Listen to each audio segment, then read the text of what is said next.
Boa tarde a todos.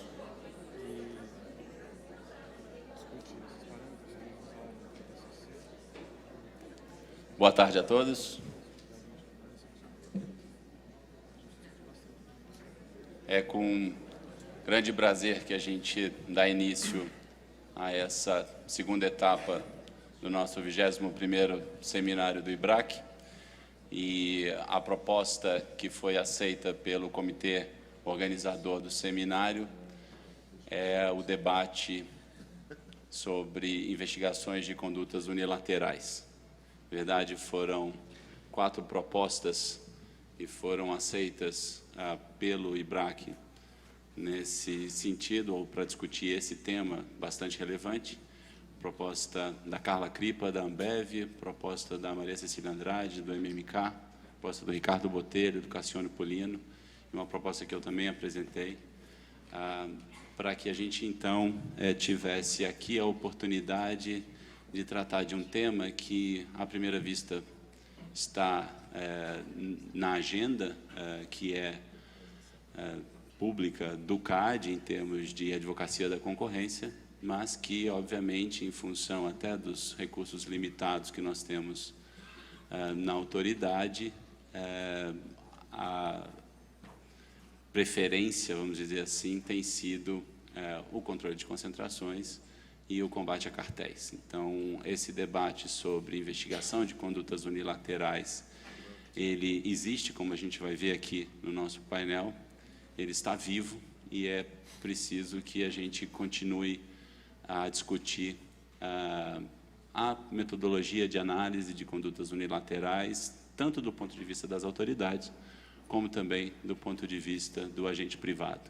Acho que há um papel relevantíssimo dos advogados e economistas que atuam na área, como há, obviamente, da autoridade nessa interação sobre as práticas comerciais que nós verificamos hoje no país e a interação das empresas com suas subsidiárias no âmbito internacional. E é por isso que é com grande prazer que a gente tem aqui um grupo de advogados e economistas especialistas na matéria para debater com vocês esse assunto. Eu queria já agradecer, então, o convite e agradecer os nossos palestrantes e agradecer o nosso padrinho aqui, que é o Márcio Bueno, que soube nos ajudar aí na escolha dos panelistas e na elaboração da pauta para essa discussão. A gente tem 4 panelistas aqui, e começando pela Mary Lerner. Mary Lerner é consultora do Freshfields de Washington. Ela passou uma parte da sua vida profissional aí no FTC, na verdade teve 2 períodos no FTC, então vai poder contar um pouco para a gente das tendências a respeito das investigações de condutas unilaterais nos Estados Unidos. Depois a gente vai passar para o Ricardo Botelho. Ricardo Botelho é sócio do escritório Cassiano Polino, Poulos e Santos, é mestre em economia, é mestre em direito da concorrência pelo King's College em Londres, formado pela USP, e vai poder nos dar trazer aqui um pouco da sua experiência em relação a esse assunto. Depois passaremos para o Edgar Pereira, desculpa, para o João Paulo Leal, que é sócio do Edgar Pereira na EDAP, que é também um especialista nessa matéria, tem mestrado em economia pela Unicamp, é professor da Universidade Federal de São Carlos e também vai nos dar essa perspectiva econômica, tentando aí fomentar um debate a respeito, principalmente de como as empresas precisam prestar atenção nas suas práticas comerciais para efeitos de compliance, mas também enquanto investigadas pela autoridade de concorrência. E a gente vai finalizar com a apresentação do conselheiro Márcio Oliveira, conselheiro que já é o decano do CAD. Nós temos aí uma turma nova de conselheiros. Dr. Márcio Oliveira é doutor em Economia pela UFRJ, é bacharel em Direito pela UFMG e também é bacharel, ele é bacharel em Economia pela UFMG e bacharel em Direito pelo UniceuP. Então, sem mais delongas, vou convidar a Mary para fazer a sua apresentação aqui. Muito obrigado.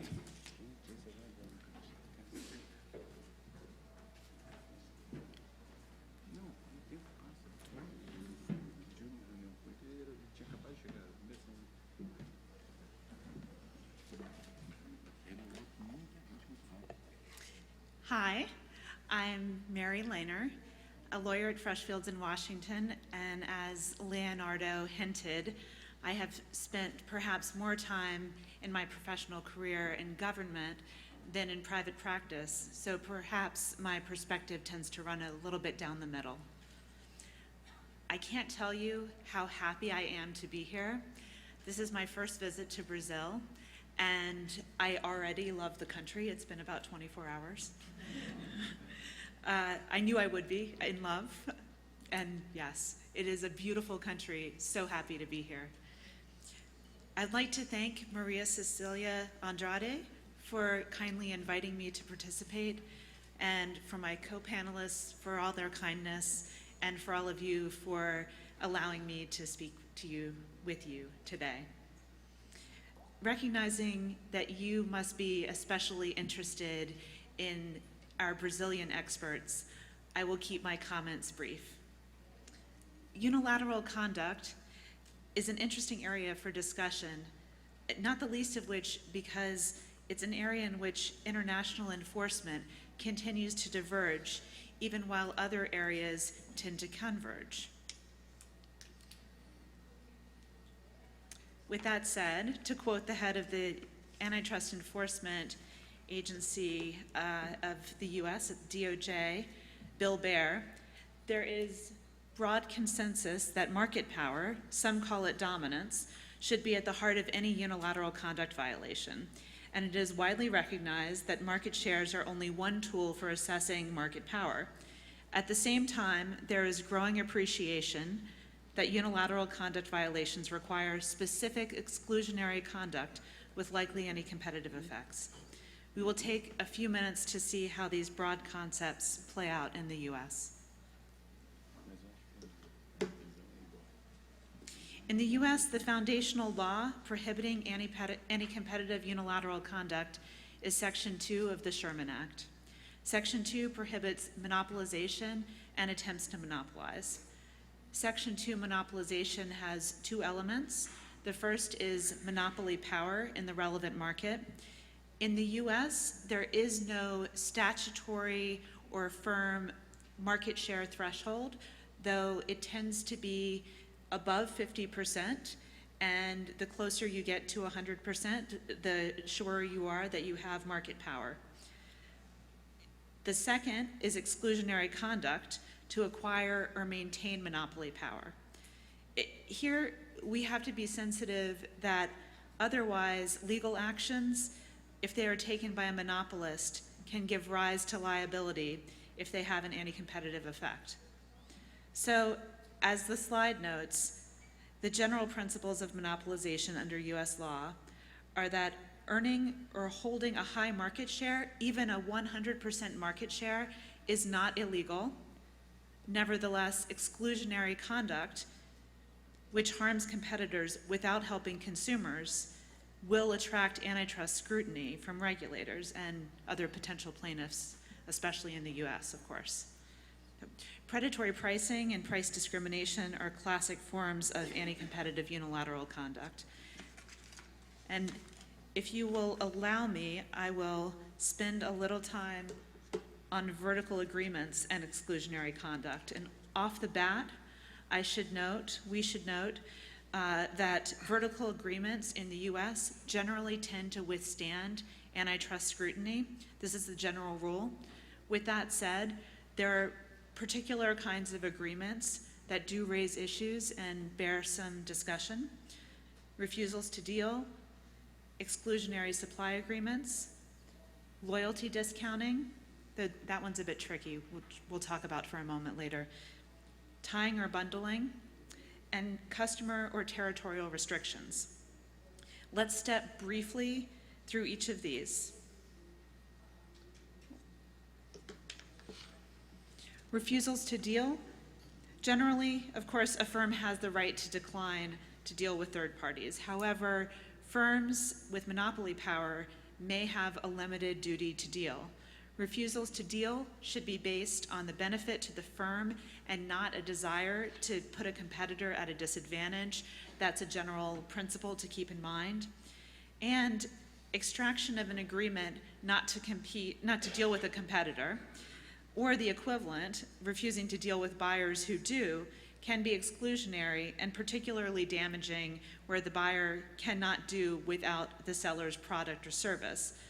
And of course, concerted refusals to deal and this sort of collusive behavior is impermissible as well. So these are all areas of concern. With respect to exclusionary supply agreements, vertical arrangements such as exclusive supply agreements that foreclose a substantial portion of the market or significantly limit opportunities for competing sellers may be illegal under Section 2 of the Sherman Act. Loyalty discounts, and this one is a little tricky.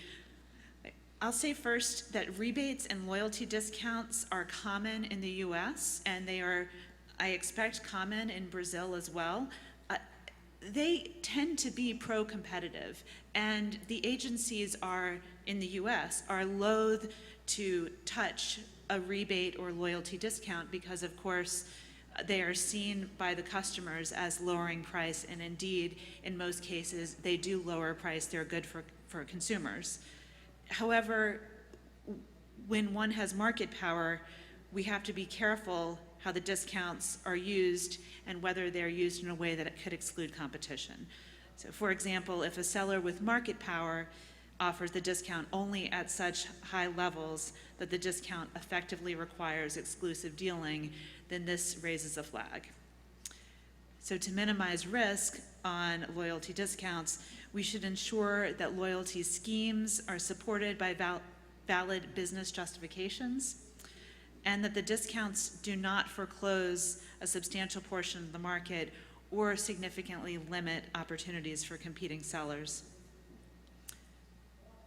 With respect to tying or bundling arrangements without valid business justifications that foreclose a substantial portion of the market also may be illegal under Section 2, and customer and territorial restrictions that prohibit a distributor from selling to particular categories of customers or outside an assigned territory can be anti-competitive. And it is worth noting, I believe, that all of these agreements, all of these vertical arrangements are reviewed under the rule of reason in the United States, which means that the courts weigh the pro-competitive and anti-competitive benefits, as I'm sure you all appreciate. Moving on to resale price maintenance. Before 2007, federal antitrust law in the United States prohibited resale price maintenance as a per se violation. And in 2007, things changed a bit. They certainly changed under federal law because of the Supreme Court case of Legion. So Legion held that resale price maintenance arrangements are not illegal per se under the Sherman Act, and instead are subject to the rule of reason, which we just mentioned a moment ago. Essentially, you weigh the effects of the resale price maintenance to see if its pro-competitive effects can outweigh its anti-competitive effects. However, it's a bit trickier than just that because of the states and the state law in the US.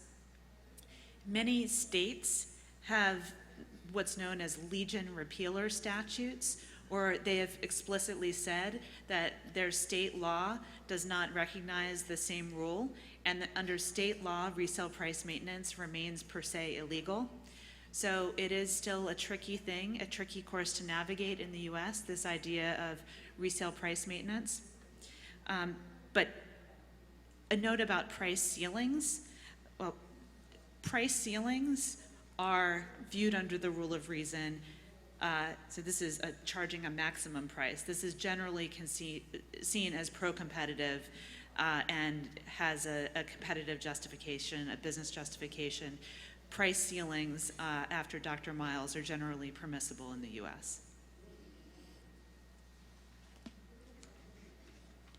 Briefly touching on U.S. DOJ enforcement, it is kind of remarkable that the DOJ has brought only one Section 2 case in the last decade, and this was in 2011. Back in 2009, Assistant Attorney General Christine Varney, this is one of Bill Bayer's predecessors, signaled that the DOJ would be more active with respect to Section 2 enforcement.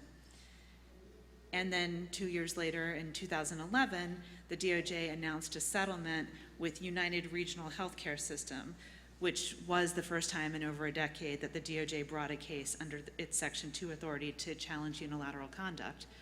Since then, there have been some cases that have aspects of unilateral conduct wrapped up in them, but they tend to be Section 1 cases with Section 2 as perhaps a part. We haven't seen them brought yet, at a minimum.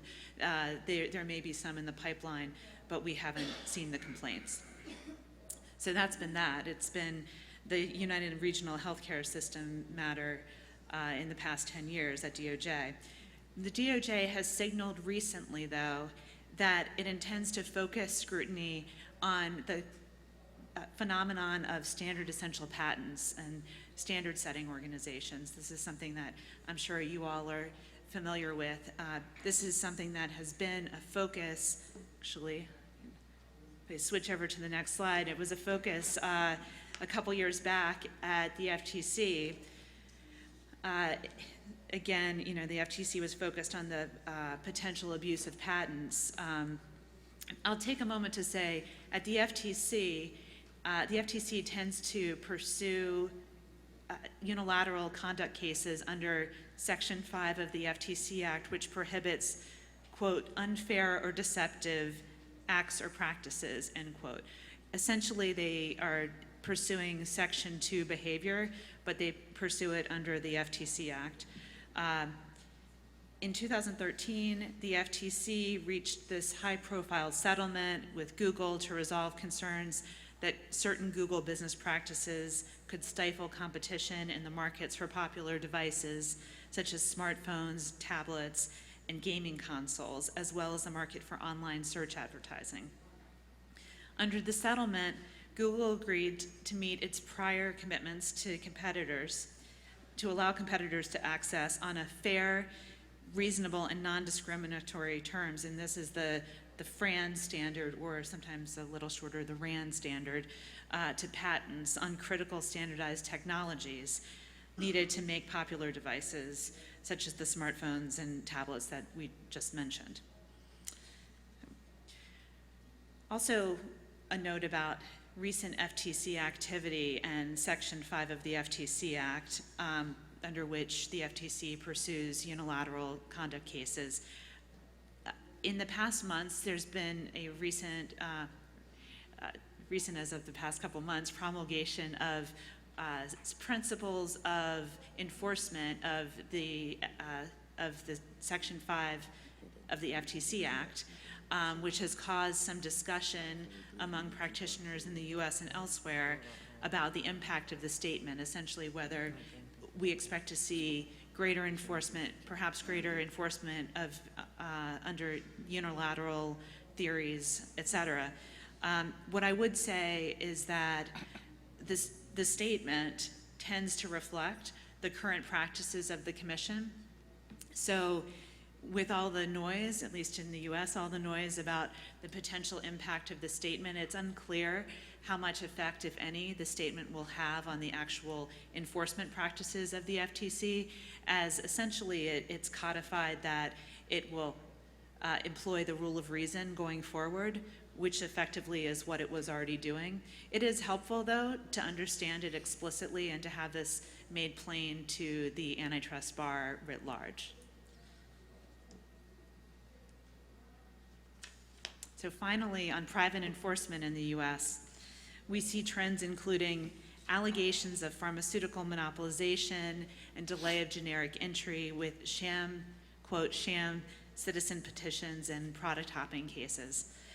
These are also, by the way, issues that are near and dear to the heart of the FTC, and I have a lot to say about both, and I am mindful that I am coming close to the end of my time, though. So if any of you are interested in talking about product hopping, delay of generic entry, or any of the other issues that I've mentioned today, or anything else you're interested in talking about, I'd be happy to talk after the program. So with that, as my former boss at the FTC used to say, I will stop bloviating. Many thanks for your attention and your kindness. Thank you, Mary.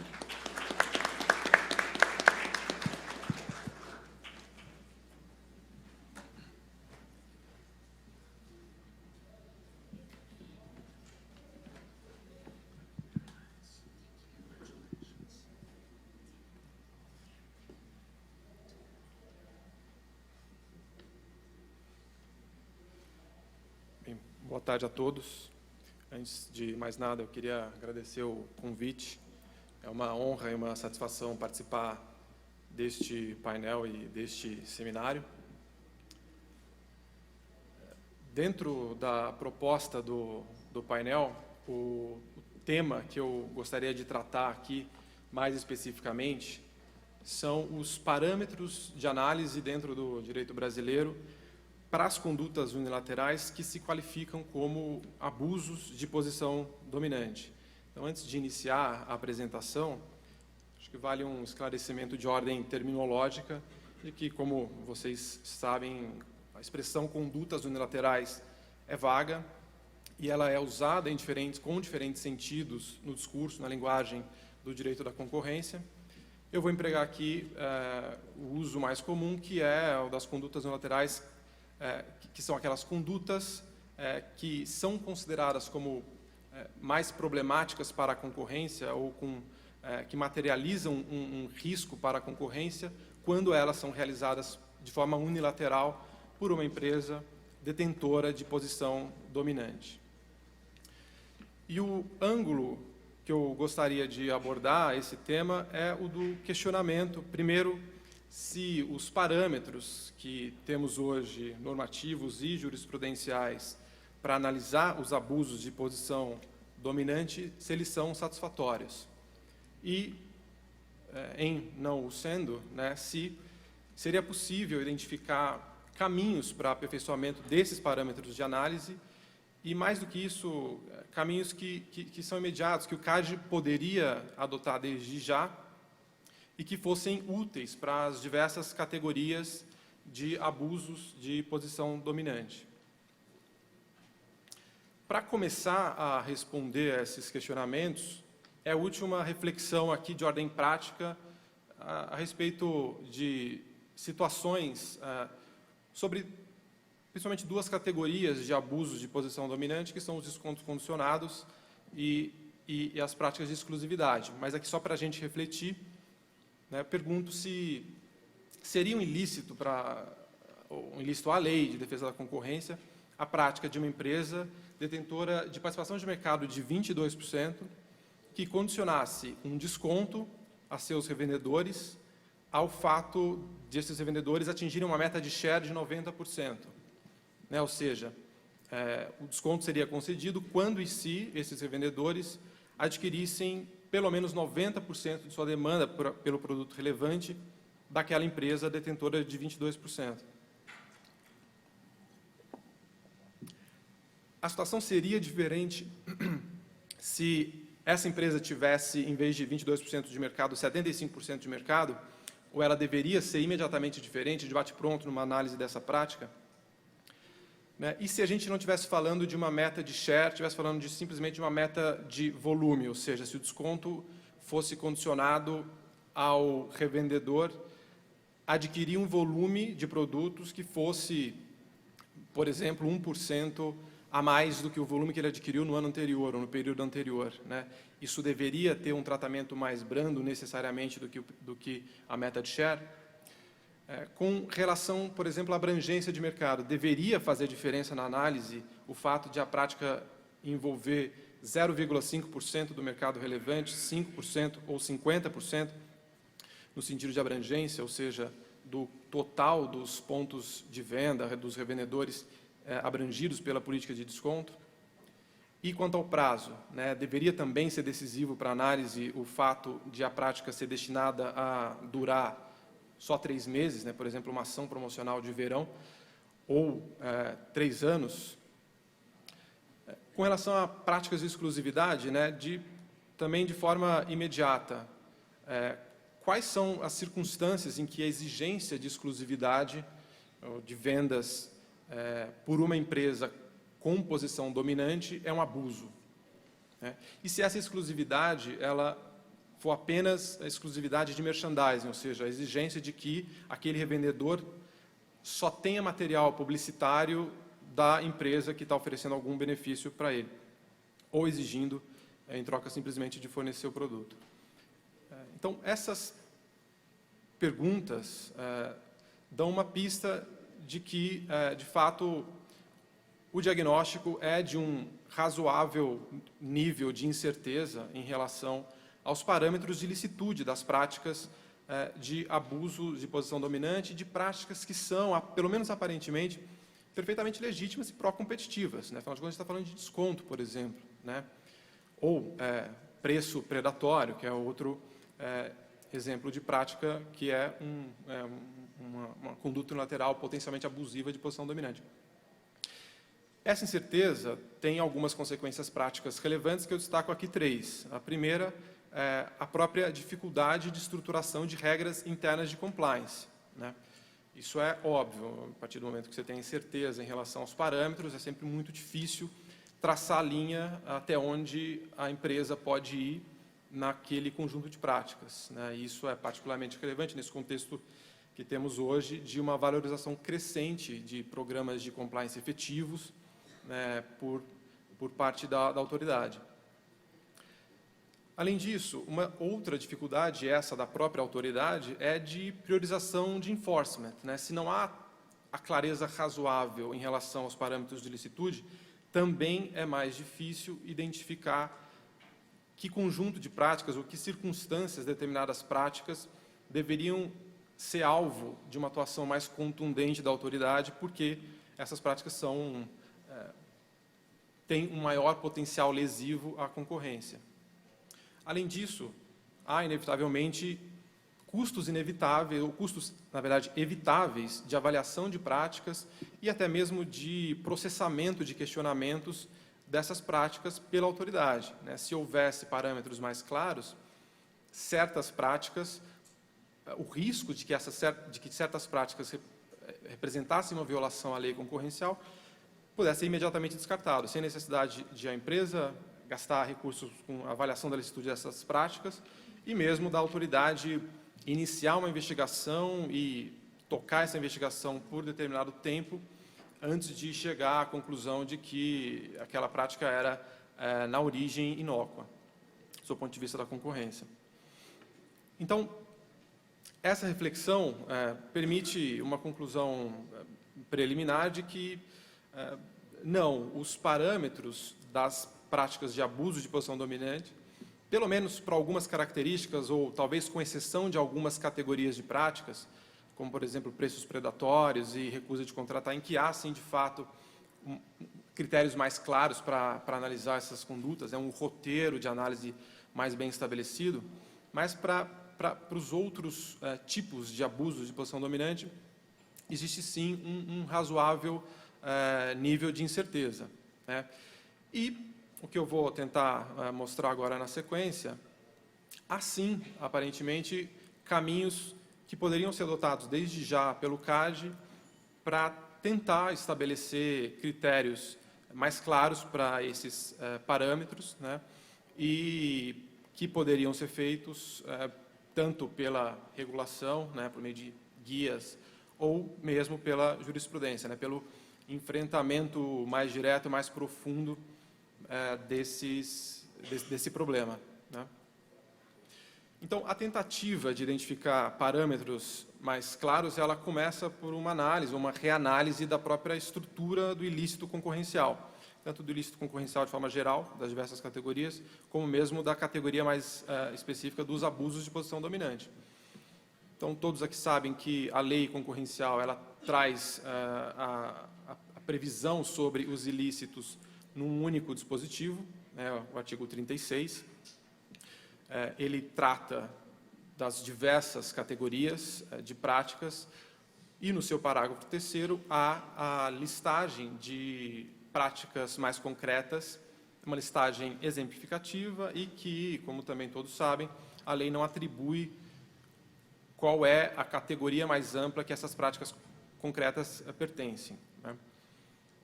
O que interessa para a discussão aqui é que os ilícitos concorrenciais, de forma geral, eles podem se materializar tanto pelo objeto da conduta, como pelos seus potenciais efeitos. E que, além disso, o próprio artigo 36 ele prevê expressamente a categoria dos abusos de posição dominante como uma das formas de ilícito concorrencial. Então, um ilícito concorrencial, seja ele de abuso de posição dominante, seja um cartel, um acordo vertical anticompetitivo, ele tem, numa simplificação meio grosseira, dois elementos necessários, né, que se traduzem em duas perguntas fundamentais. A primeira é, a conduta ela restringe a concorrência, né? Isso, na verdade, se traduz numa pergunta um pouco mais detalhada, que ela restringe, ou ela tem pelo menos a capacidade de restringir de maneira significativa a concorrência no mercado relevante, né? E, por outro lado, há justificativas objetivas aptas a compensar esses efeitos restritivos identificados, né? E essas justificativas elas podem ser tanto eficiências econômicas como mesmo razões objetivas, como razão de segurança ou de saúde. Então, um ilícito concorrencial, ele existe quando a resposta para essas perguntas é sim, a prática restringe a concorrência e não há justificativas aptas a compensá-las. E existem pelo menos 3 abordagens típicas ou metodologias de análise para responder essas perguntas essenciais. A primeira, per se, tem uma resposta imediata para as duas perguntas, né? Então, sempre a conduta é restritiva da concorrência, né? Ela é restritiva por si, e ela nunca será capaz de trazer justificativas aptas para compensar a restrição à concorrência inerente à prática, né? E, de forma geral, a abordagem per se, ela é entendida ou reconhecida como incompatível com a legislação brasileira. Então, assim, né, por coincidência, é o tema do painel paralelo, né? E aqui já, então, antecipando a conclusão de lá, ou pelo menos a minha conclusão, é que, diante da estrutura do ilícito previsto na lei e da própria mecânica da legislação nacional, do sistema nacional, do sistema jurídico nacional, a análise per se ela seria incompatível com o nosso sistema normativo. Mas sobra a análise por objeto, né, ou pelo menos existe uma outra abordagem, que é a abordagem por objeto, em que a resposta para a pergunta é sempre a conduta restringe a concorrência, mas também, diferente da análise per se, e essa é a diferença essencial, é sempre possível, ou pelo menos possível juridicamente, a defesa da prática como sendo portadora de justificativas para compensar. Sem entrar nessa discussão que é longuíssima, o que interessa para a gente aqui é que a terceira abordagem, a abordagem padrão com que todos estamos acostumados, é a abordagem baseada na análise de efeitos da conduta, em que, para se identificar a restrição à concorrência ou a existência de justificativas, é sempre necessário analisar a prática em concreto, analisar as circunstâncias em torno da prática, e o caso específico, né? E essa análise, o fruto dela é o resultado de uma análise de razoabilidade, né? Você pondera, de um lado, os efeitos restritivos e as justificativas existentes, que nada mais é do que a tal da regra da razão, né? No contexto da discussão dos abusos de posição dominante, a jurisprudência do CAD reconhece, de forma tradicional, que a metodologia de análise dos abusos de posição dominante é por meio da análise baseada nos efeitos da prática, né? Então, não se aplica a análise por objeto. Acontece que, nessa categoria de abuso de posição dominante, existe um terceiro elemento constitutivo do ilícito, que é a própria posição dominante, né? Se estamos falando de um abuso de posição dominante, também é necessário, para que haja o ilícito, que haja necessariamente a posição dominante. Isso é relevante porque a identificação, portanto, de parâmetros mais claros para análise de abusos de posição dominante, ela passa necessariamente por aprimorar parâmetros de identificação da própria posição dominante. E, mais uma vez, é necessário, então, consultar a lei, e aqui também, de novo, todos sabem que o artigo 36, no seu parágrafo 2º, traz não exatamente uma definição de posição dominante, mas critérios para se presumir a posição dominante. E o destaque é que essa presunção ela é refutável, né? É possível demonstrar, no caso concreto, que a posição dominante não está presente, e a lei usa dois critérios. Ela usa um critério comportamental e um outro critério estrutural. O critério comportamental é quando a empresa ela é capaz de alterar de forma unilateral ou coordenada as condições de mercado. E o critério estrutural é quando a empresa controla pelo menos 20% do mercado relevante. O ponto é que, no meu modo de ver, tanto o critério comportamental quanto o critério estrutural são insatisfatórios para identificar posição dominante genuína, né? Primeiro porque a definição comportamental ela é vaga e, mais do que isso, ela não estabelece um critério muito preciso para diferenciar a situação de mero poder de mercado de posição dominante. Então, poder de mercado, tecnicamente, é a capacidade de uma empresa de manter seus preços acima do nível competitivo. Então, enfim, a tradução do cenário em que não há concorrência perfeita. E todos sabemos que praticamente não existe um mercado em condições de concorrência perfeita. Sempre há algum nível, ainda que mínimo, de poder de mercado. Posição dominante é diferente. Posição dominante é um poder de mercado qualificado. É um poder de mercado substancial e duradouro. Então, uma outra forma de olhar a posição dominante é a capacidade da empresa de agir de uma forma razoavelmente independente das pressões competitivas dos diversos agentes do mercado, principalmente dos seus concorrentes. Então, essa distinção entre essas duas noções, ela não está muito bem presente no critério comportamental do parágrafo 2º do artigo 36. Além disso, 20% como presunção de posição dominante é excessivamente baixo, né? Ilustrativo aqui é uma fotografia feita pela ICN, em que de 15 jurisdições que usam algum critério estrutural de presunção de posição dominante, 12 estabelecem essa presunção entre 33% e 50% de participação de mercado. Estados Unidos é citado como estabelecendo a presunção em 70% e Canadá em 80%. E o Brasil em 20%. Então, nessa foto, a gente não saiu tão bem ou destoou bastante dos nossos pares, né? Na prática, o CAD sabe disso, sabe que 20% é muito pouco, e esses 20% acabam funcionando como safe harbor, é um porto seguro abaixo do qual não há posição dominante. Então, se não tem 20%, não tem posição dominante, assunto encerrado. Agora, se tem mais de 20%, e aí que é o problema, a análise normalmente não é profunda o suficiente ou criteriosa o suficiente para distinguir a posição dominante de mero poder de mercado, né? Isso tem consequências práticas importantes, né? Porque pode inibir práticas vigorosas, pró-competitivas e, portanto, desejáveis por empresas não dominantes, né? Essa empresa, ela eventualmente tem 35% do mercado, mas a entrada nesse mercado é fácil e provável, ela não deveria ser qualificada como uma empresa dominante, e ela pode sim ficar receosa de adotar práticas comerciais mais robustas, mais vigorosas, de descontos condicionados a metas de share, por exemplo, que a princípio não deveriam ser um problema imediato para ela, já que ela não é dotada de posição dominante. E também, de novo, dificulta ou pode, eventualmente, dificultar ao CAD a priorização de políticas de enforcement para esse tipo de conduta.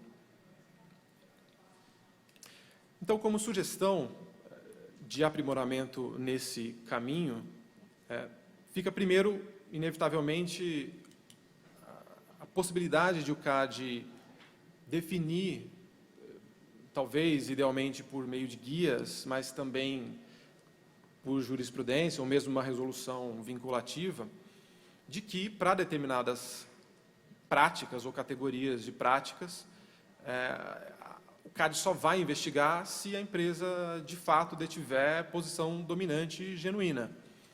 Então, a exemplo do que é feito no procedimento de análise de atos de concentração, em que se há um roteiro e algumas presunções e um direcionamento de quando a coisa é problema e quando não é problema, isso também poderia ser feito para abuso de posição dominante, não seria nenhuma jabuticaba, isso é feito em outras jurisdições. O direito europeu tem um bom exemplo recente, que é um guia de análise de práticas abusivas exclusionárias. E, óbvio, na sequência disso, ou junto com isso, critérios mais claros para diferenciar a posição dominante de poder de mercado. Então, como eu falei, por exemplo, uma empresa, ou num mercado em que a entrada ela é provável, pelo fato de as barreiras à entrada serem baixas e também por outros elementos, não deveria haver posição dominante, não deveria haver discussão de dominância, independentemente da participação de mercado. E, por fim, o CAD também poderia avançar no estabelecimento de portos seguros mais adequados do que os 20%, mais alinhados com o que é feito em outras jurisdições. Isso também não haveria um problema legal estrito para isso, até mesmo porque, nesse campo específico, a lei expressa autorizar o CAD a estabelecer presunções diferentes, embora a lei fale em setores específicos, mas isso não é necessariamente um problema. E também o CAD, na função de aplicador da lei concorrencial, ele pode e deve, sim, estabelecer roteiros de análise, presunções e indicações aos administrados de como ele enxerga determinados tipos de problema e que situações são, de fato, mais problemáticas nesse âmbito. Essas sugestões são em linha com o que é a discussão recente, atual, até mesmo da ICN, e todas essas três, por exemplo, estão nas recommended practices para a dominância em vigor na ICN, ou adotadas atualmente pela ICN. Por fim, com relação ao elemento constitutivo do ilícito dos efeitos anticompetitivos, não preciso nem dizer para vocês que esse tema é vastíssimo, que daria para organizar não só outros painéis, mas seminários inteiros para discutir parâmetros para identificar efeitos anticompetitivos de práticas abusivas. Mas o que eu queria destacar aqui de mais relevante para essa discussão é que também os precedentes do CAD também mostram, com algumas exceções para determinadas categorias de condutas, como eu falei, preço predatório, recusa de contratar, mas, no geral, parâmetros também ainda pouco claros para diferenciar claramente ilicitude de ilicitude. É óbvio que, para esse tipo de conduta, é impossível traçar a linha precisa, mas nessa discussão de onde está o problema de maneira mais grave e presunções, é sempre possível avançar. E esses precedentes, no detalhe, mostram, às vezes, critérios distintos para analisar um mesmo problema concorrencial e, muitas vezes, de difícil conciliação entre eles. Um exemplo, só para ilustrar, é a comparação da reflexão do CAD, da decisão do CAD sobre o problema de fechamento de mercado em dois casos. No caso celular CRT, em que se investigava possível fechamento de mercado decorrente de acordos de exclusividade por uma empresa fabricante de celulares, que vendia celulares no Rio Grande do Sul. No caso, a abrangência dos pontos de venda desses celulares em alguns municípios chegava até 90%, e, no geral, para vários municípios, ela passava de 60%, e a decisão do CAD, por maioria, foi de que isso não era problema, e o caso foi arquivado. Já no caso Ambev, estou contigo, uma abrangência de mercado em torno de 20% em âmbito nacional, no contexto de discussão de uma prática que não era nem exatamente acordo de exclusividade, mas era um programa de desconto, 20% foi considerado como uma abrangência significativa a ponto de a análise seguir, e a empresa acabou sendo condenada. Sem querer discutir o caso, até porque ele tem diversos outros aspectos, é mais para ilustrar o ponto de que, às vezes, os critérios usados são distintos e de difícil conciliação. Além disso, muitas vezes, em alguns precedentes, há uma certa ampliação exagerada da noção de potencialidade de efeitos, né, o que torna a análise até mesmo parecida com a análise por objeto.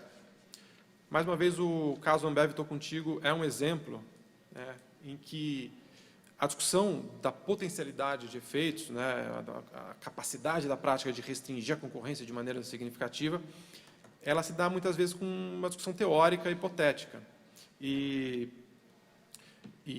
é exemplo disso um parágrafo dessa decisão, que não é um parágrafo aleatório, é um parágrafo que amarra as conclusões do voto, que foi um voto acompanhado de forma unânime pelo Conselho, de que, né, sei que a letra está pequena, eu vou ler, mas está dito, né, ipsis literis, no entanto, para haver efeitos anticompetitivos, não é necessário que ocorra a prática de fechamento de mercado.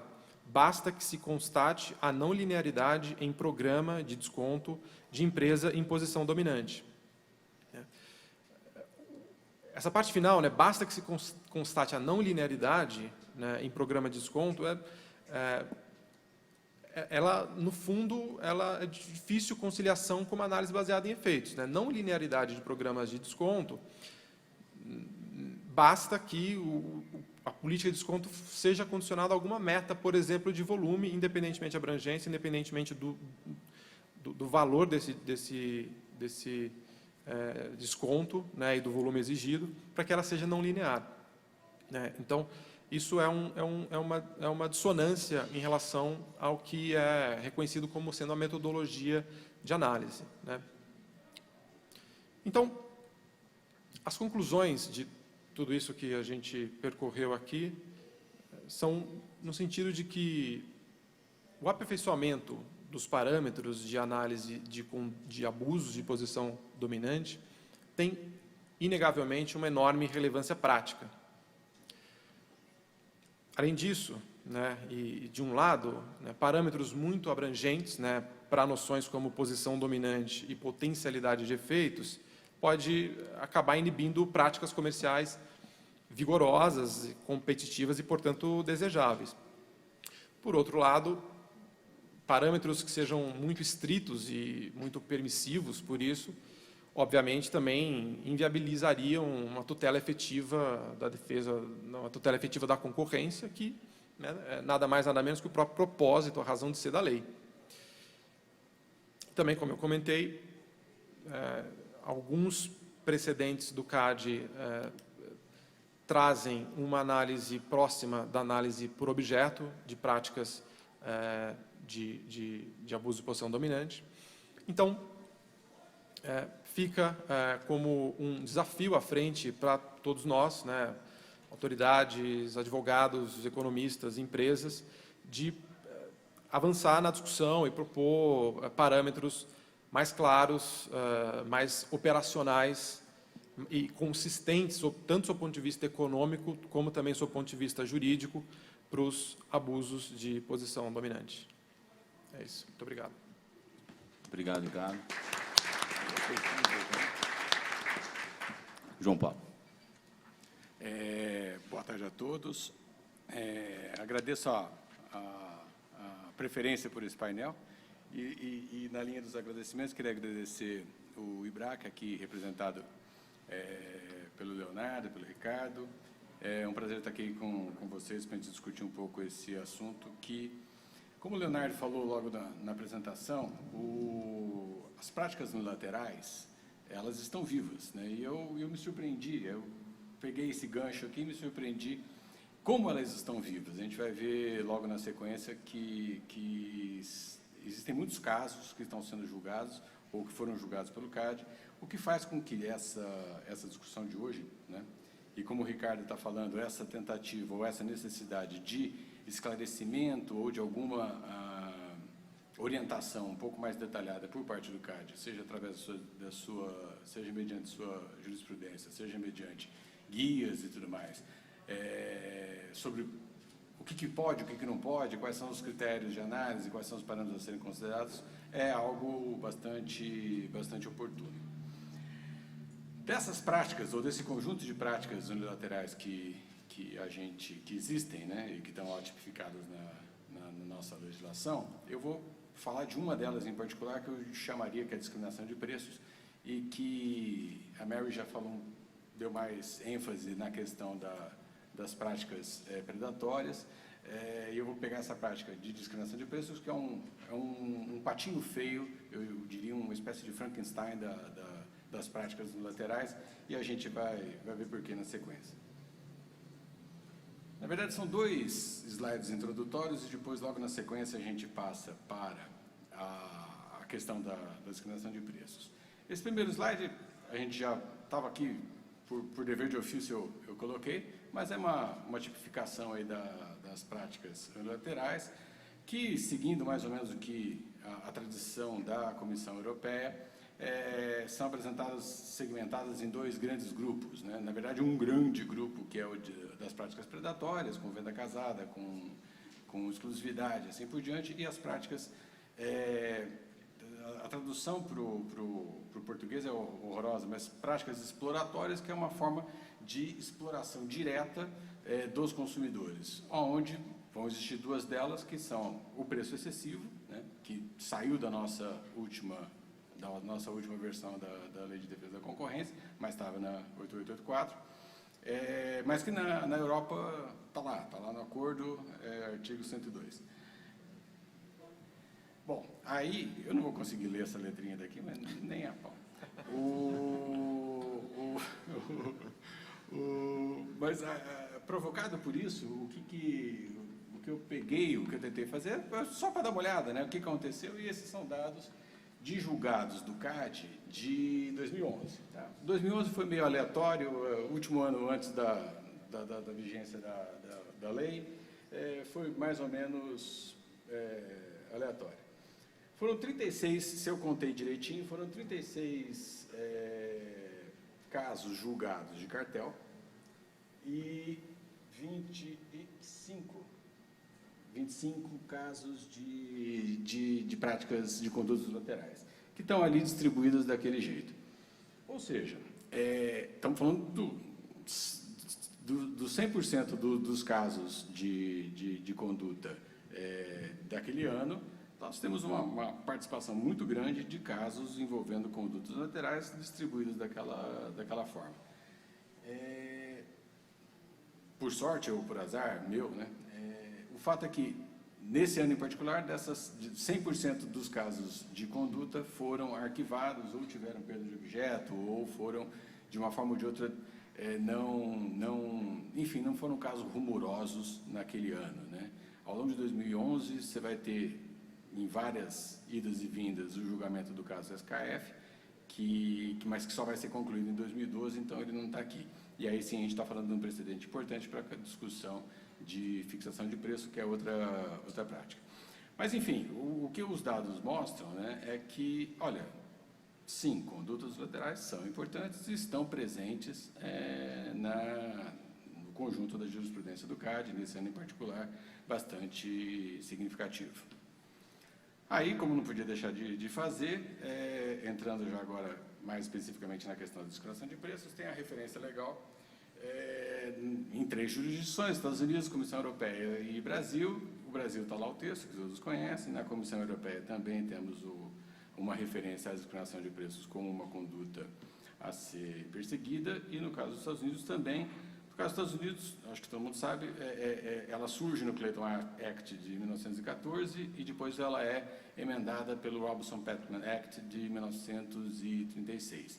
Só vale fazer um comentário sobre esse slide, que é o texto legal, mas que é interessante, que é o seguinte, né? O Sherman Act, quando fala de práticas predatórias, como a Mary colocou, até passou no slide, fala de monopolização ou tentativa de monopolização.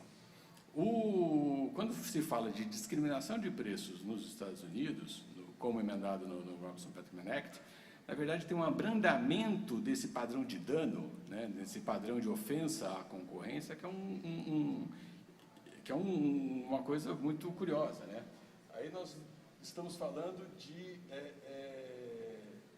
práticas que possam prejudicar, que possam causar dano, possam destruir ou prevenir a competição. É uma situação bem mais tênue em relação à tradição do Sherman Act, tanto em casos de cartel quanto em os outros casos de conduta predatória.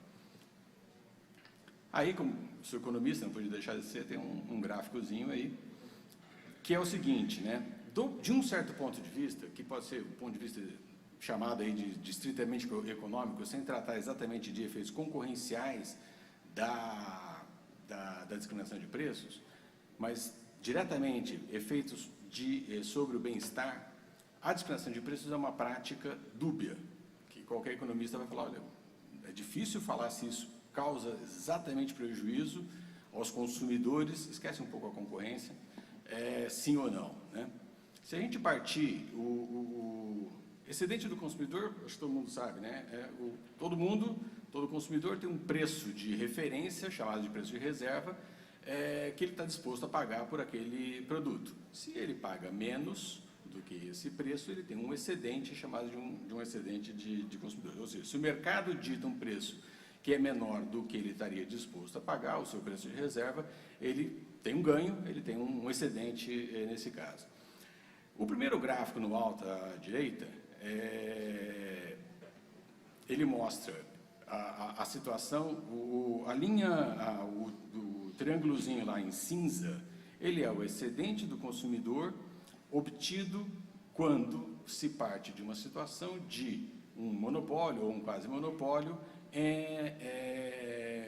sem discriminação de preços, é um preço único. Então, o monopolista ele vai igualar seu custo marginal, sua receita marginal, fazendo com isso com que ele maximize os seus lucros, e os consumidores, que o preço é dado pela curva de demanda lá no alto, tá certo? Então, se os consumidores, aquele pedaço dos consumidores que estariam dispostos a pagar um preço maior, mas estão pagando um preço menor, que ali está gravado como P2, se não me engano, ali é um excedente que aqueles consumidores estão oferindo. Se o monopolista faz a discriminação de preços e passa a praticar não só o preço P2, aí é complicado, né? O monopolista ele tem que ser capaz de identificar e implementar uma discriminação de preços, identificar um grupo de consumidores e segmentá-los e tratá-los estanque, né? De forma estanque, cada grupo é uma coisa. Então, o fato é que se o monopolista discrimina preço e passa a ter não só o preço P2, mas também o preço P1 menor, ele incorpora ao mercado, às suas vendas, um certo contingente de consumidores que também passam a ter o seu excedente, que também passam a adquirir um produto que antes a aquele preço de monopólio não estariam consumindo. Se a gente pensa numa companhia aérea que tem um preço X pela passagem e que na véspera ou 2 horas antes de começar o embarque faz um preço menor, incorporando esse contingente de consumidores ao mercado, X horas de antecedência, ela está discriminando preços, não tem muita dúvida disso, e com efeito complicado, né, com efeito dúbio, nesse sentido, olha, se você parte de uma situação de monopólio, a discriminação de preços aumenta o bem-estar. Os dois gráficos abaixo, na verdade, eles mostram uma outra forma de discriminação de preços, que aí já não é mais só preço 1 e preço 2, mas as empresas fossem capazes, ou se um monopolista qualquer fosse capaz de ter uma discriminação perfeita, de primeiro grau, que significa dizer que a empresa seria capaz de determinar exatamente para cada transação, para cada venda, o preço que aquele consumidor está disposto a pagar. Aí você sai de uma situação, e aí justamente para chamar a atenção, né? O gráfico embaixo à esquerda, nós temos em azul, né, o excedente do consumidor numa situação de concorrência perfeita. O preço praticado seria tal que todo mundo que está acima daquele preço está usufruindo de um certo excedente. Se o monopolista é capaz de determinar um a um cada um dos preços, o que acontece? Ele zera o excedente do consumidor e passa a se apropriar dele na forma de um lucro diretamente, um lucro de monopólio diretamente oferido pelo monopolista. Ainda assim, depende muito do critério de eficiência. Se a gente estiver falando de eficiência total, né, se a gente estiver falando de excedente total, a gente está falando de que, olha, essa situação em que o 100% do excedente do consumidor é dos consumidores ou 100% do excedente do consumidor é apropriado pelo monopolista, do ponto de vista do excedente total, tem um resultado equivalente. Então, ainda e de qualquer forma, né, a discriminação de preços ela amplia o mercado, amplia a quantidade vendida, se partir de uma situação que não seja de concorrência perfeita. Então, ainda assim, o resultado sempre será dúbio.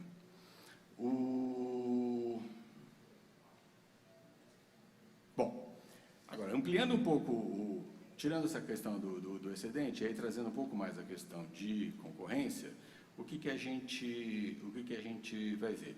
A discriminação de preço, aí eu faço, na verdade, pela tradição que tem, eu faço referência mais ao Robertson-Petman Act, enfim, a prática dos Estados Unidos, que tem uma disponibilidade de informação e um século quase, no caso aí menos, mas uns 80 anos de história.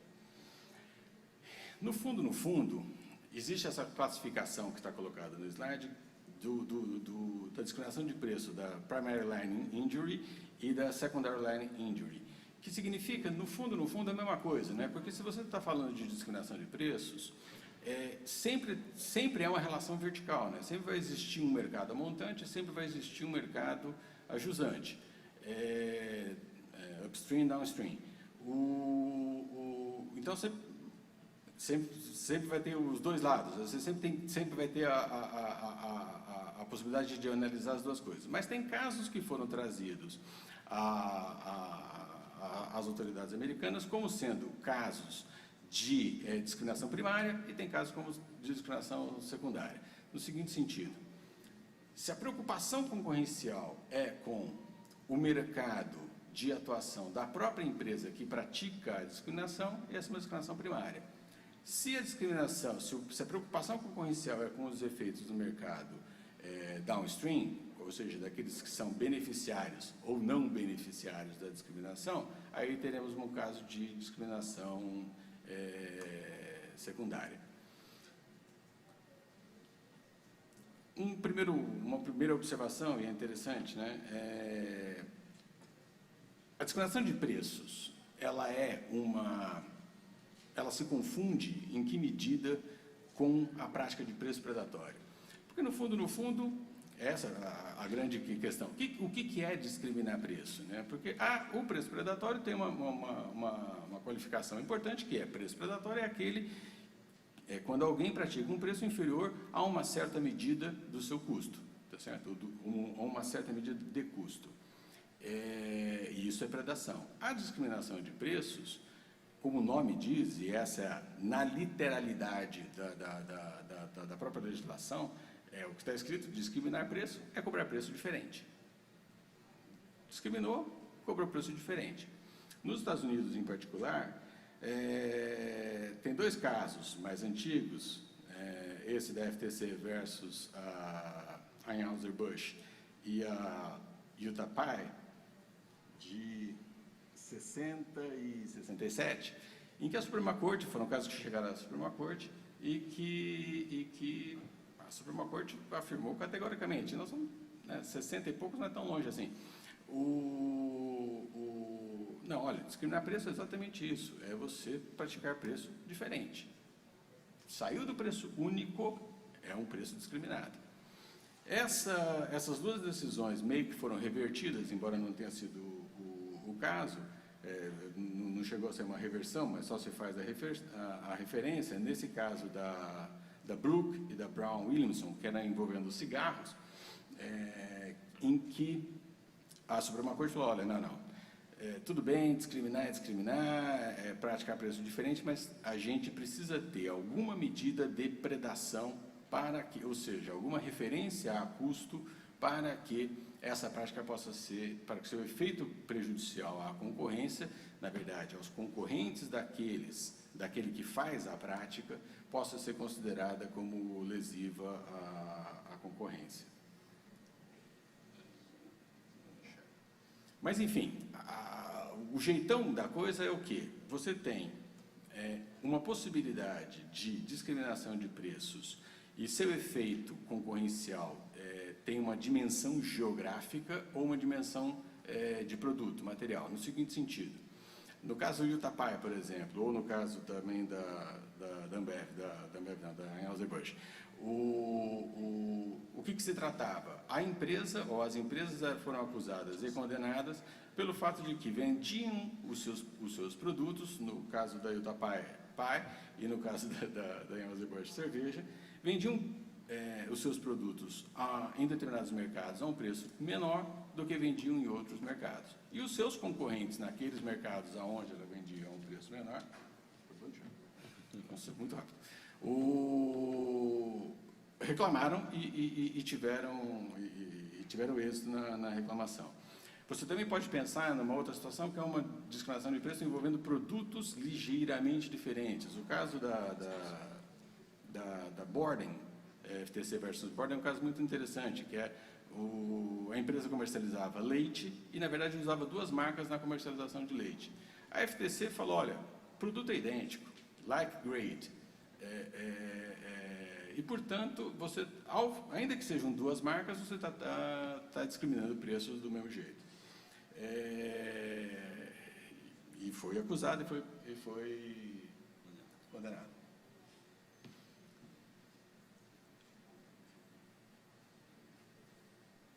Você tem uma outra, a vertente secundária, né, ou seja, quando o objeto da preocupação não é mais o mercado de origem da própria discriminação, mas o mercado de destino da discriminação, você tem uma preocupação, e isso está muito claro no processo legislativo dos Estados Unidos, que é uma preocupação com pequenos competidores, com pequenos adquirentes, na verdade, pequenos varejistas que se viam prejudicados pelo fato de não ter acesso a preços menores que os grandes varejistas tinham nos Estados Unidos, especialmente, lembrando que o Robinson-Patman Act é de 36, especialmente durante a Grande Depressão.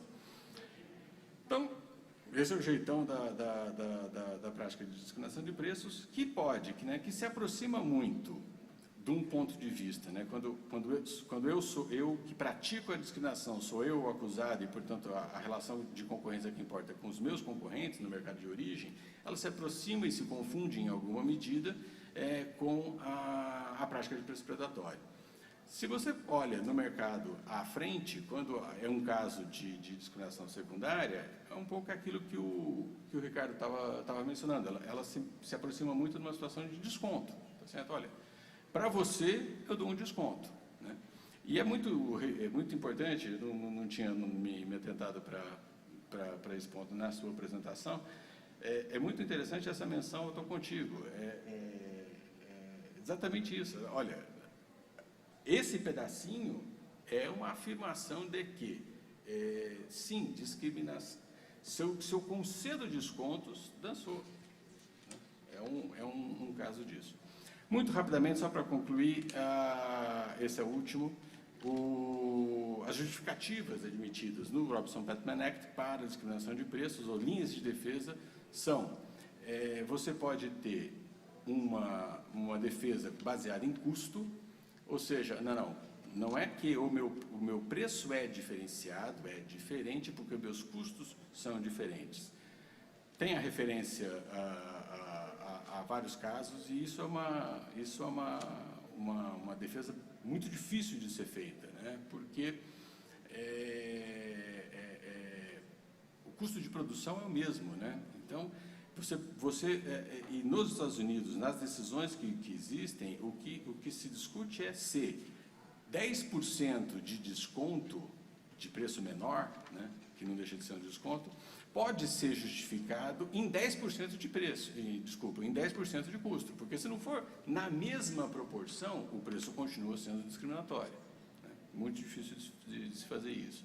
Quando a gente pensa em termos de desconto por quantidade, que tem essa questão do custo, né? Se o desconto corresponde em que proporção a um custo menor. Nos Estados Unidos tem um outro caso, que é esse da Morton Salt, que é muito interessante, que eles dizem o seguinte: olha, tem essa discussão de custo, atrelar o desconto ao custo, mas tem uma outra discussão que é a seguinte: se esse desconto que você está dando atrelado a uma certa quantidade, se ele é acessível ou não. Ou seja, para quem comprar tal quantidade, eu dou 10% de desconto? Sim, mas se essa quantidade for ela em si discriminatória, ou seja, só for acessível para determinados clientes, também é uma prática de discriminação. E o último ponto, como linha de defesa, é o Meeting Competition Defense, né, que, olha, eu tive que praticar um preço menor, porque a minha concorrência está praticando um preço menor. Isso daí também seria uma linha de defesa aceita no Robertson-Plattman Act. Bom, acho que é isso. Agradeço a todos e devolvo a palavra. Obrigado, João Paulo. Conselheiro Márcio. Obrigado. Bem, em primeiro lugar, gostaria de boa tarde a todos e agradecer ao IBRAC pelo convite para participar desse seminário. Agradeço na pessoa do Dr. Leonardo, moderador desta mesa.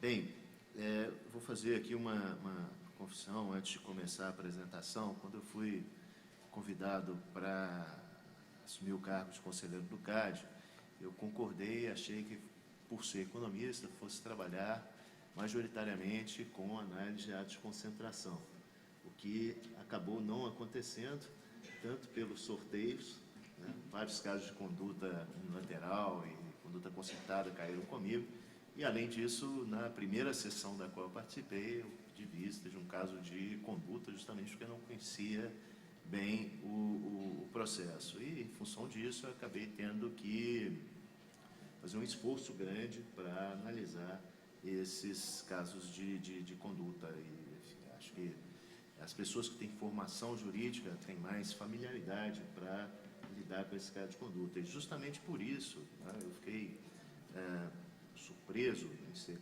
convidado para essa mesa, mas, ao mesmo tempo, senti um conforto em ter a participação do professor João Paulo, que também é economista. E mais surpresa ainda, porque, apesar de ter um economista na mesa, eu senti que a minha apresentação dialoga muito mais com a apresentação do Dr. Ricardo do que com a apresentação do professor João Paulo.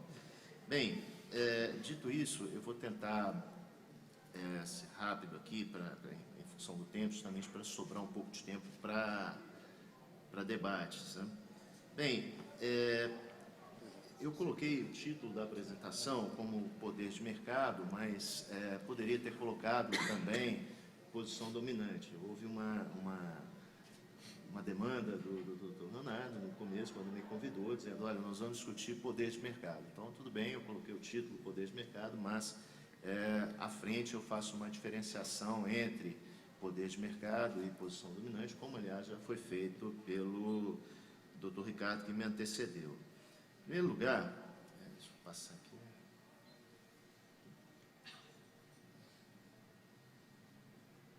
Em primeiro lugar, enfim, essa questão do poder de mercado, de posição dominante, é um conceito que é tributário da noção de poder econômico, da qual é uma versão um pouco mais delimitada. Então, tem a noção genérica de poder econômico e, dentro dela, a noção de poder de mercado. E essa palavrinha, poder, mostra que as relações econômicas são permeadas por relação de poder entre os agentes econômicos. Essa é uma ideia bastante presente na economia política, mas que tem pouco uso na teoria econômica convencional.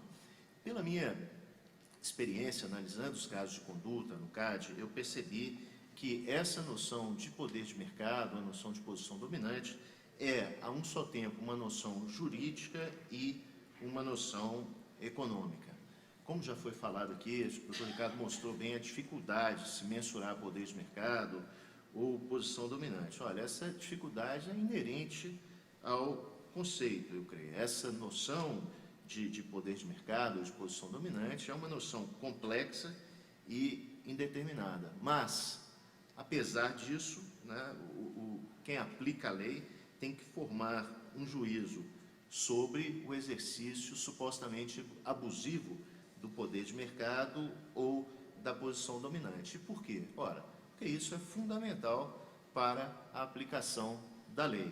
Portanto, são necessários critérios objetivos para delimitar com certo grau de precisão, já que a precisão absoluta não existe nesse caso, o conceito de poder de mercado. E isso deve ser feito mesmo que essa definição acabe causando algum constrangimento conceitual no plano da análise econômica. Então, o primeiro passo é estabelecer o que se entende por poder de mercado ou o que se entende por posição dominante. Eu fiz uma apresentação colocando várias definições ou várias noções, como queiram. A primeira delas foi retirada do glossário da OCDE, que é a capacidade de uma empresa de aumentar e manter preços acima do que seria verificado sob concorrência. Essa tradução é livre, tá, pessoal? Então, desculpem algum erro de tradução. Outra definição é da Suprema Corte dos Estados Unidos, que é a capacidade de cobrar preços superiores ao que vigorariam em concorrência. Tem também uma definição do professor Mário Poças, que eu trago, que é o poder de fixação discricionária de preços em um dado mercado. Ou, outra definição, lucros supranormais por um período de tempo significativo. Olha, eu destaco que todas essas definições têm como base preços e lucros. Basicamente, o que está implícito nessas definições é que preço é superior ao custo marginal, portanto, uma empresa tem poder de mercado. E o que explicaria essa diferença entre preço e custo marginal? Um conjunto de variáveis estruturais. As estruturas do mercado determinam o poder de mercado que cada firma terá. Essa é a ideia básica, mas essa relação pode ser inversa. Tá?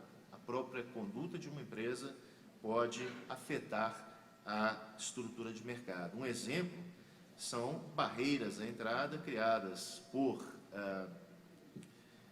uma empresa, e essas barreiras podem permitir a essa empresa que as criou exercer poder de mercado por um longo período de tempo.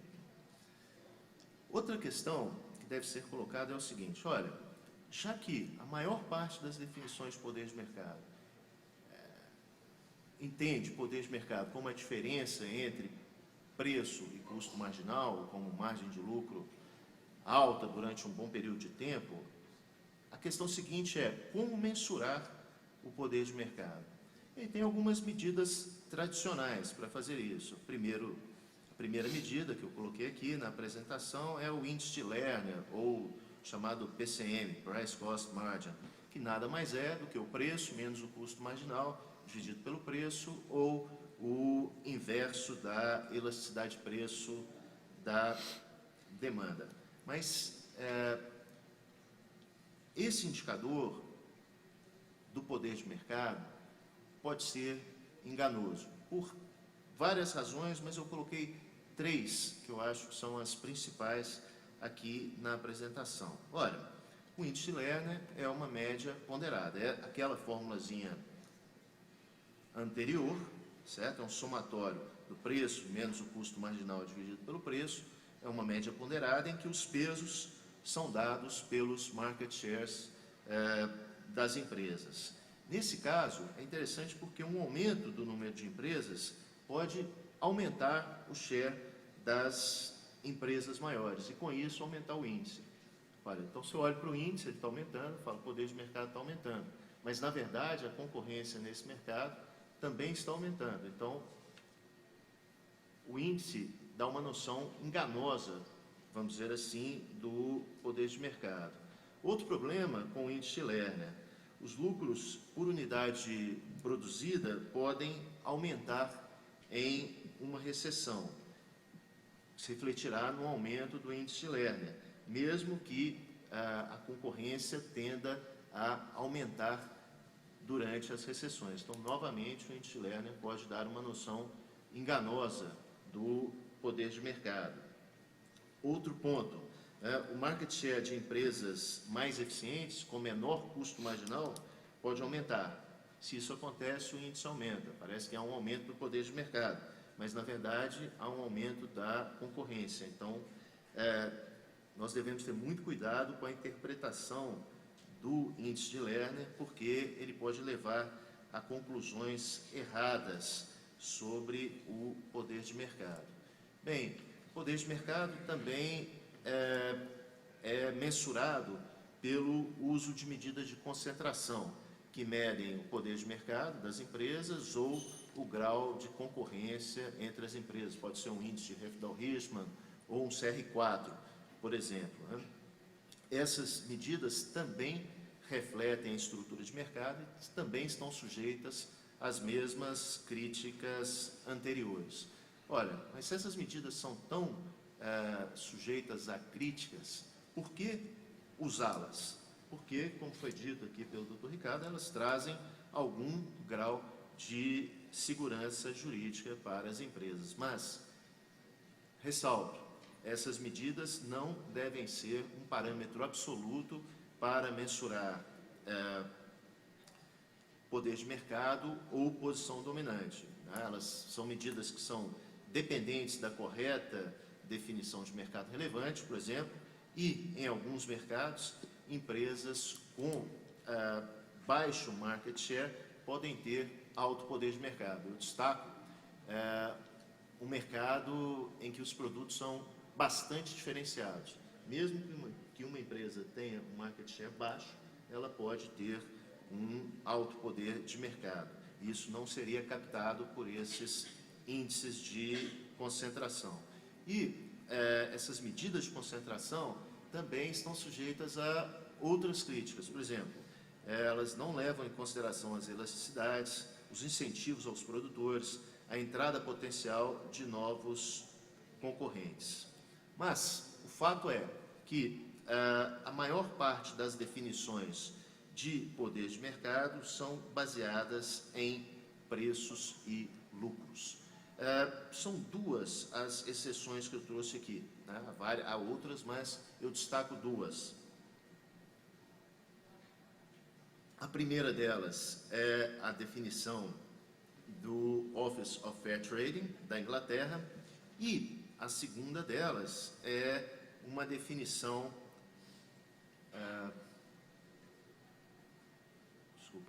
esqueci de passar aqui. É uma definição da European Court of Justice. Talvez, e essas definições, tanto a do Office of Fair Trading como a definição da European Court of Justice, são mais completas que as definições que eu trouxe anteriormente. Talvez porque elas digam respeito à noção de posição dominante, não aquela noção mais simplificada de poder de mercado. Eu peço licença para ler aqui a definição da European Court of Justice, que está: a posição dominante está relacionada à força econômica de uma empresa, que age de maneira independente de seus concorrentes, clientes e até dos consumidores, por manter afastada a concorrência de um dado mercado relevante. Essa definição me parece extremamente relevante, porque ela traz a noção de interação entre as empresas que atuam no mercado e traz a noção de estratégia empresarial. Por exemplo, uma empresa que tem posição dominante, abusa dessa posição dominante, ela só faz isso porque sabe que as outras empresas não poderão retaliá-la. Caso contrário, ela não adotaria aquela estratégia. Bem, e essa definição também é importante porque mostra que a concorrência ocorre em outras dimensões além da dimensão preço, como qualidade, serviços, inovação, produção, por exemplo. Isso tem um impacto para a autoridade da concorrência, já que o alcance das práticas anticoncorrenciais potenciais é ampliado. Nós não temos que olhar apenas para preços, mas também para outros aspectos da concorrência. Bem, há um outro problema com essa noção, ou com essas noções tradicionais de poder de mercado. Em quase todas as estruturas de mercado, como também já foi destacado aqui, oligopólio, concorrência monopolística, por exemplo, as empresas têm algum poder de mercado. Né? Basta que a curva de demanda seja negativamente inclinada para que uma empresa tenha poder de mercado. Basta que se esteja fora de concorrência perfeita para que a empresa tenha poder de mercado. A questão, então, que a autoridade deve avaliar é a seguinte: quando esse poder pode levar a uma substancial redução da concorrência? Essa pergunta aumenta a necessidade de uma melhor avaliação do poder de mercado ou de uma melhor avaliação da posição dominante. E a autoridade deve avaliar, então, o seguinte, né? Não se o poder de mercado existe ou não, mas sim qual o grau de poder de mercado. É uma questão de grau e não de presença ou ausência. Uma outra questão que eu acho que deve ser discutida pela autoridade é se o poder de mercado poderia ser definido com base em, aqui eu coloquei entre aspas, prova direta da conduta, como altos lucros, sem que haja a necessidade de definição do mercado relevante. Eu acho que esse caminho é difícil de ser seguido pela autoridade, por três razões principais. Primeira delas, o lucro econômico é diferente do lucro contábil. Quando eu trato do lucro contábil, por exemplo, eu não avalio, por exemplo, o custo de oportunidade. E a autoridade geralmente não tem acesso ao dado sobre o lucro econômico, ela tem acesso ao dado sobre o lucro contábil, o que torna difícil a adoção dessa metodologia de avaliar somente as provas diretas, desconsiderando a definição do mercado relevante. Bem, outra questão, a alta relação preço-custo marginal, as altas margens de lucro podem ter outras razões que não o poder de mercado, que não a posição dominante. Por exemplo, se uma empresa investe em inovação e ela consegue reduzir seu custo, a diferença entre o preço e o custo, portanto a margem de lucro, aumentará. Poxa, isso significa que essa empresa tem mais poder de mercado? Ou isso significa que tem menos concorrência nesse mercado? Possivelmente não, significa que há mais concorrência nesse mercado. Uma terceira razão, a elasticidade de preço da demanda pode ser baixa por outras razões, como a diferenciação do produto, certo? Então, nem sempre uma baixa elasticidade de preço da demanda, que faria aumentar o índice Lerner, significa alto poder de mercado. Pode ser o contrário, pode ser ter um mercado com produtos bastante diferenciados e, consequentemente, a elasticidade preço da demanda é baixa. Bem, isso não significa que os efeitos da conduta, como a redução da produção, por exemplo, não devam ser considerados.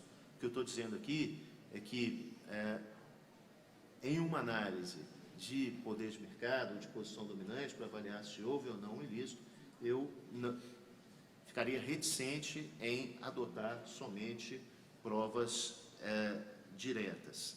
Tem uma corrente teórica, que é a nova organização industrial empírica, que defende essa posição, que defende que inferências diretas da conduta, sem a necessidade de se observar os fluxos marginais, podem ser utilizadas para aferir o poder de mercado.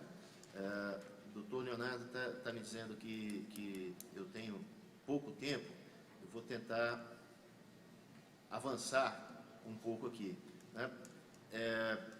Como é que isso seria feito? Como é que a nova organização industrial empírica veria essa questão?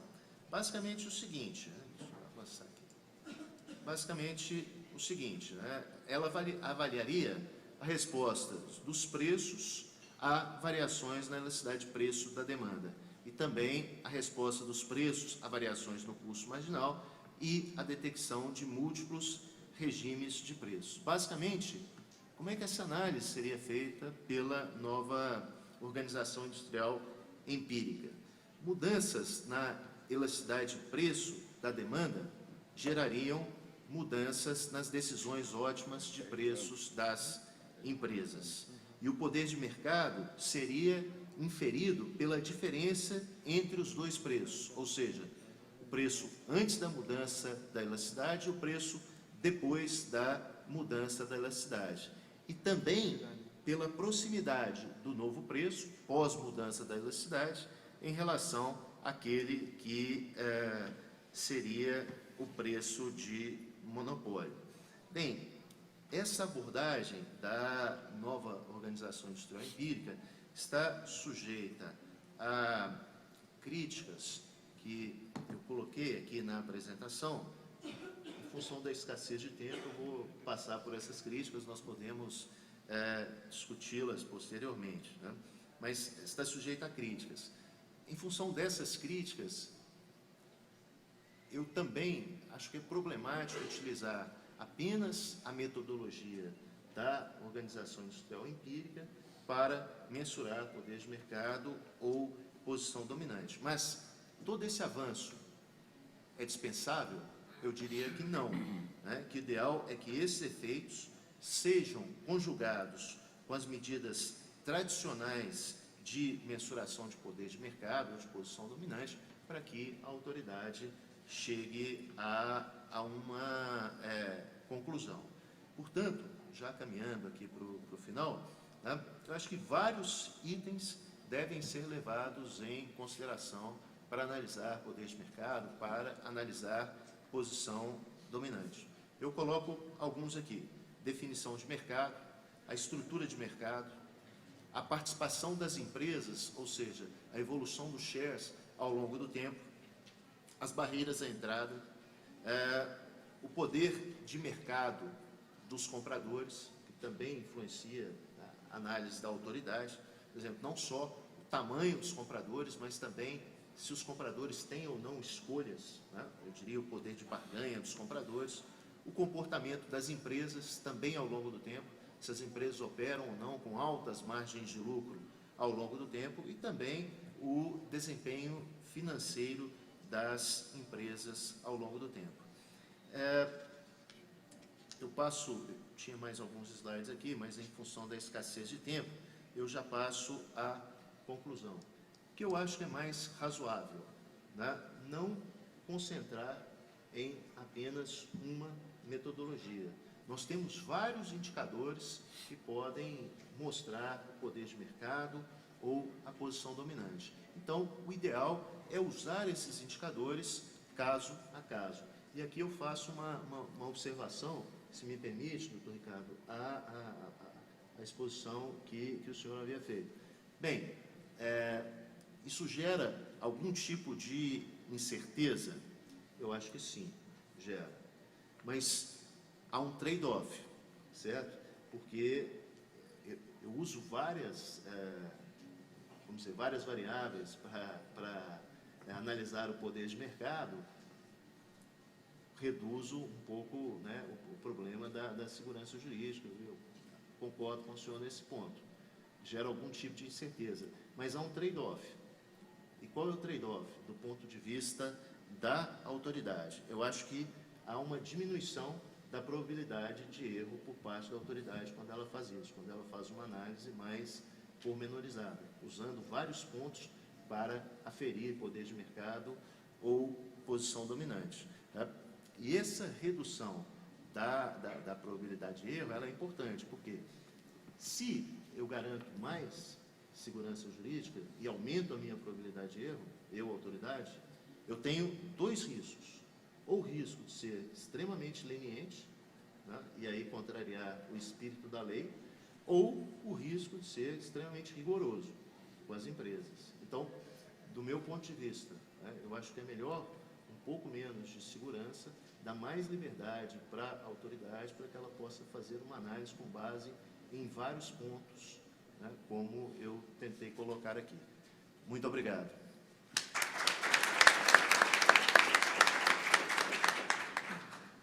Infelizmente, a gente está com tempo curto. Eu queria ver se a gente tem alguma pergunta da plateia para a gente já passar para o encerramento. Alguém se voluntaria? Não? Então, eu queria novamente agradecer. Eu acho que as apresentações foram instigantes e nos colocam aí várias possibilidades, inclusive em termos de defesa.